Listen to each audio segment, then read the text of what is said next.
Hey everybody, this is Grace and I thought I'd do a video. A little update. First off, I'm going to say this video is not about the coronavirus. It is not a documentary. It's just simply me documenting my life. As a sociologist, that's what I'm doing.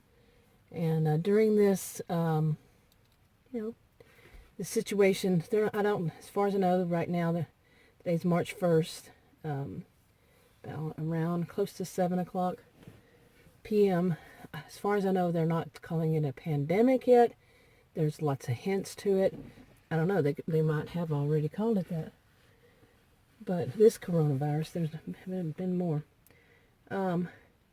Anyway, I'm keeping a little video blog called a vlog with V instead of a B about what's going on in my part of the world. It's just Texas, north of Dallas, and north central Texas, and just keeping a little record. And it's just a personal vlog, so if you're looking for some kind of scientific information, click out of here. This is not the place for that. This is just, like I said, a vlog, okay, I've said enough. And read the disclaimer in the description box below this video on YouTube. Now I've said enough about that kind of thing. Let me move on. Now I mentioned this in the last ones I've been making. I started on my original channel for, I usually use for like toxic people and stuff like that, because of some of the people who were using this as, making videos or whatever, so they could promote their YouTube channel. And they were, or I'd heard on, about on MSNBC News, and it was I guess that was Thursday, I think. I don't know, Velchian rule or something hour, I think. And they said something about somebody trying to get stuff through Amazon, people, I think, trying to say they had the cure and all this stuff. People who were basically trying to use and abuse the whole situation. So I put it on that one. Then I decided to put on this channel, all of them, and make a daily little vlog of it. I haven't put up yesterday's and, so far. And I'm not going to be exactly on that day. Boy, I got a lot to say before I do. But I said in, I think, the last one been talking about, they've been talking about, prepare like you were preparing for a natural disaster like a hurricane. I lived on the Gulf Coast, grew up on the Gulf Coast, lived there different times since then. I've lived in places like that. And during much, big part of my life. And so I know how to do that, how to stock up, and to be prepared. So I'm taking that advice, and I kind of wonder how many other people are. But I had an update now, and I had said stuff like, let's see, so far, I had gone to Costco earlier during the week. Well, that would be last week. Today is Sunday. Even though I have a knee injury, and I was using one of those electronic shopping carts, couldn't get much into my cart, because it was one of those little electronic shopping carts. Okay, and it was paper products. It was my usual stuff, but yeah, I've been adding a little bit more. And that was $133.88, I think it was. Then, I don't know what day of the week that was. And then on Friday, I went to buy meat, and that was, shoot, I don't remember the prices, about somewhere $73, just mainly meat, a little bit extras. And then I ordered something online, and it was however much I'd said to be delivered, and was delivered yesterday. I think it was just under 100. And then Adam was supposed to go to Costco again. He was determined. He was stubborn about it. He wanted to go and look at the stuff himself, and he was supposed to go this weekend. Saturday, he said, I'll go tomorrow. And I had been telling him all along, I don't have a problem saying, told you so. But anyway, I told him, you might not want to do that, go to Costco as it is. We always, I call it the jungle. We go on weekends, it's bad. And the last time he went, he called me all in a panic because he couldn't stand, this is a man older than I, could not stand how people were very pushy and, basically running into him, that kind of thing. It's packed in there on weekends, packed, just totally packed. But anyway, he was being stubborn, so he was supposed to go today. He went today. He called me. Yeah. I think I did. I had a little update video about myself, and I put that in there. But yeah, he called me, and while I was making a video, actually, he didn't know that, of course. But he called me from there. He's in between that and when he got home. He told me that he stepped about 10 steps into Costco and said, "No way, no how." He said it was so jam-packed with people. The lines were like forever, and they have a lot. That's a huge store here. I mean, it's huge. And they have so many aisles and, lanes of cashiers and such. And he said he just, no. He would call me. It was real windy. We had a real windy day today. Very windy, and last night. And he called me. I couldn't hear him all that great, but I was going to say, take a video of it. Take a picture or something. But, but it was too windy, and he was already walking back into his SUV. He said he had to park way far out to get in there. What was he thinking? Okay. Seriously, he wouldn't listen to me when I said, here it is. Other people are going to be trying to stock up too. Some people are smart. They listen to, and they listen to when, somebody who is a voice of authority, or some people who are voices of authority suggest. People always, people have stock up like it's a, natural disaster, like a hurricane. Yeah, some people actually pay attention to stuff like that. They're not arrogant and think that nothing touches them, or they're just lazy, or they're just cheap, or whatever is the case. So anyway, he said, can you order this stuff online? I said, I told you from the beginning I could have ordered it online and had it delivered.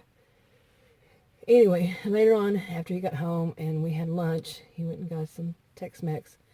I started trying to order it from the delivery service, and that delivers from and I've done it before, but they had so few items that I said, okay.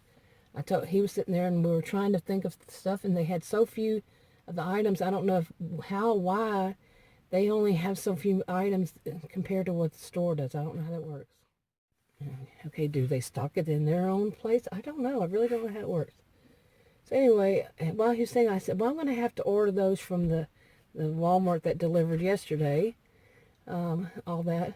And I said, well, I have to order that one. He goes, why don't you just order all of it? And he wanted to spend up to $200 this time. So think of all these expenses. But I had this knee injury. I'm the homemaker. I hadn't been stocking up.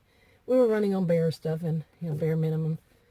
And anyway, so I ordered stuff from Walmart. It's supposed to be delivered within this hour. But I ordered from it, and it was 175 or 188 something. It was right under 200. Yeah, so we're going to be pretty well stocked. Yeah. That's a lot to stock up on. But like I said, I was behind and all that, and I've said enough in videos about why. But to think now, really, as a sociologist, my master's degree in sociology, taught at college and university. I'm not trying to be the sociologist in this, but I can't take it out of me. But in a way I am, but I'm not trying to be professional with it. I've had enough of the rigidity. Sociologists are usually more laid back. My degrees are in both psychology and sociology. And I just have become a little tired of the rigidity, taking a break from it. But this I want to do, like my own little thing of how it is where I live. I would like to hear other people where they live. I'm not telling anybody to do that, but I would like to hear it. What is it like where they live? When you go to a store, is it jam-packed? I know what, people do in places. I've seen places and where hurricanes hits and stuff like that. So I don't know about up north when they have like blizzards. How do they do it? It's probably pretty much the same, but how many people do you notice they don't want to do it? I've seen too many of those. And I started the motor, put some air in here, and charged up my battery charges on my phone. Anyway, I mean, that is something, and I do notice that it seems like more and more people are worried. They're talking about more and more. I think 2 more states. Adam was telling me, I wasn't in the room to hear it, on MSNBC or CNN, one of those 2. But 2 more states were added where they have somebody in them. And that has the coronavirus, or is suspected of it, allegedly. I don't know. But yeah, this stuff is kind of a bit frightening. I mean, more than a bit. I mean, see what I'm doing. But it's a bit because, like I've said, I went to one of the stores I actually went to. I used to do a lot of shopping videos and just stores that I've been to and everything. And when you see somebody standing there, the butcher, coughing up a lung, that's the way I put it, coughing up a lung, oh wow, a lung. A lot of people put it that way, but yeah, just coughing really hard and standing next to somebody, and right out there where other people who would have to pass by, like me, and it was just, really stay home. And yeah, I know, I can understand some people have to work. You don't need to come to work and make the customers sick yourself. Is that really going to help you? I'm not a healthcare professional provider, so hey. But yeah, is it really going to help you to be at work getting sicker? Or is it going to miraculously help you to recover and nobody around you is going to get it? The customers, the people you're talking to, other coworkers. Really, sometimes people can be so self-centered on something like that. Oh, I just go to work, so what? It's just a cold or flu. Oh well, they'll probably get it from somebody else. That's how people think. This is a coronavirus. So why are you doing that to people? Okay, I've already mentioned that in the video, but I'm still feeling this. And I'm still not liking all the crap that they're trying to make political. And I'm not talking on either side, like there's only two sides, but either. I'm an independent. And I just think it's a bunch of crap for all of that to be thrown out there. Really, seriously, stop it. Really. We don't want misinformation either, or not enough information. It's not the time for that kind of thing. It's never a time for that kind of thing, period. But anyway, I just wanted to update that, about what Adam's experience was. He said it was just so, he said, I've seen it. He's been on there on weekends before. He's basically, said it again, that he's seen how busy it is on the weekends. He said, this was unbelievable. He said, what gets into those people? I said, what are you doing there? Really? Okay, see? That's what gets into them. So anyway, we're supposed to have, like I said, it's $180 something, 188 I think it was, or something like that. And I had him clean out a shelf, and going to rearrange the shelves, and so we'll have some. Now I know some people, are preppers.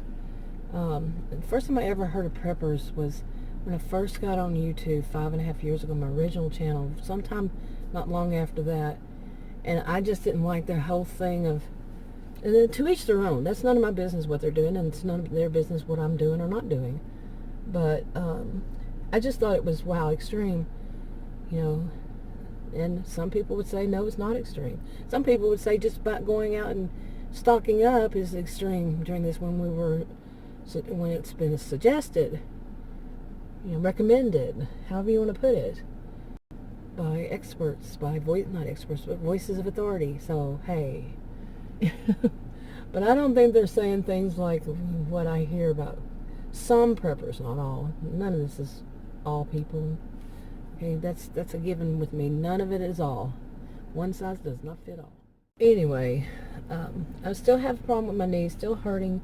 Every once in a while it hurts worse, and I'm hurting right now, in case you're wondering. And but anyway, as far as the rest, I had ordered some medication. I'm making sure that my mailbox is, I just went and walked out and checked it again, even though today's Sunday. So they can't make this excuse that they couldn't put it in my mailbox. Well, they delivered a freaking box from the medication ordered from there. They usually put it in a package. So that was, in the package.